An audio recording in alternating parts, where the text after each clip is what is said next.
মূলত বাংলাদেশে যতগুলি দরগা আছে, মাজার আছে, এগুলা সব ভাঙ্গা দেওয়া হোক। অলরেডি ভাঙ্গা দিছে অনেকেই, আমাদের ভাইয়েরা অনেক কিছু করছে, এদেরকে ধন্যবাদ।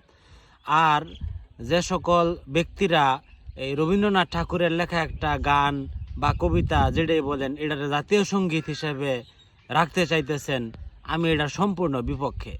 মূলত রবীন্দ্রনাথ একজন হিন্দু কবি, তার কোনো লেখা কেন আমাদের দেশে জাতীয় সঙ্গীত হবে? কেন তাকে বয়কট করতে হবে? তারে বাদ দেন। কাজী নজরুল ইসলামরেও বাদ দিতে হবে। কেন? কারণ কাজী নজরুল ইসলামের জন্ম ইন্ডিয়াতে, আসানসোলে। হ্যাঁ, বাদ। মোট কথা হইতেছে আপনার বাংলা ভাষাটা কিন্তু বৈদিক থেকে আসছে, ঠিক না? ওই সময় তো সবাই আপনার বেদের কাছাকাছি। তো এই ভাষাটাও তো মূলত হিন্দুদের ভাষা।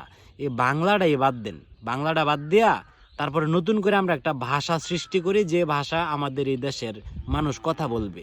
শেখ হাসিনা বাদ, ও তো পাকিস্তানি, ওর জন্ম পাকিস্তান পিরিয়ডে হয়েছে, ওদেরকে বাদ দিতে হবে। খালেদা জিয়ারও বাদ দিতে হবে, ওরও জন্ম পাকিস্তানি, সেও পাকিস্তানি, পাকিস্তান পিরিয়ডে জন্ম হয়েছে।